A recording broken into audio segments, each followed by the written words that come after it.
I hadn't eaten in a very long time. The villagers all believed I was the reincarnation of a god. Every day, they knelt before me, begging for my blessing. But the village chief didn't buy it. He thought I was lying, that I must be hiding something.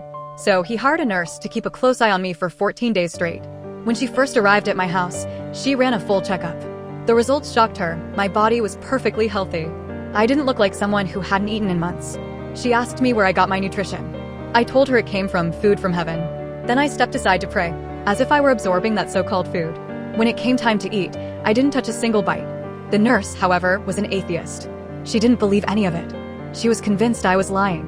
So, while I wasn't looking, she started rifling through my room for evidence. She searched for hours, but found nothing. That was until she noticed a family portrait. One of the boys in the photo looked strange.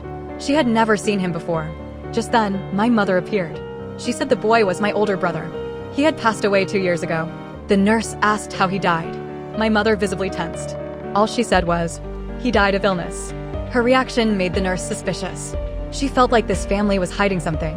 Determined to get answers, she dug deeper.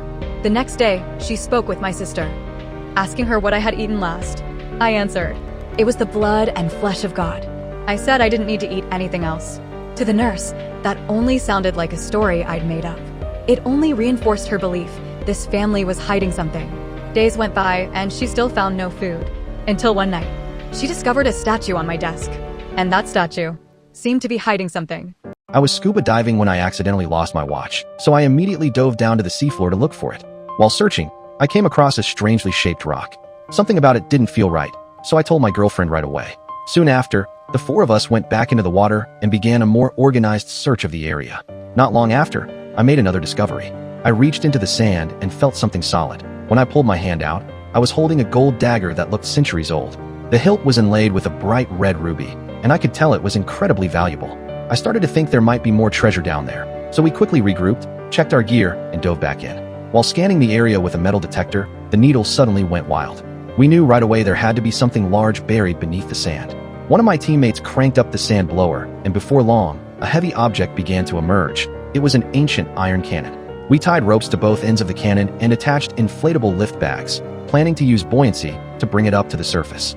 But just as it was about to rise, my girlfriend Alice suddenly heard an alarm from the shore. The Coast Guard was patrolling nearby. If they found what we were lifting, everything would be confiscated on the spot. As the lift bag started to pull the cannon upward, I quickly signaled my teammate to release some air so it would stay hidden on the seafloor. But he made a mistake and fully opened the valve instead. In an instant, the cannon lost all buoyancy and slammed back down into the sand. Even worse, as it dropped, it crushed my teammate's arm.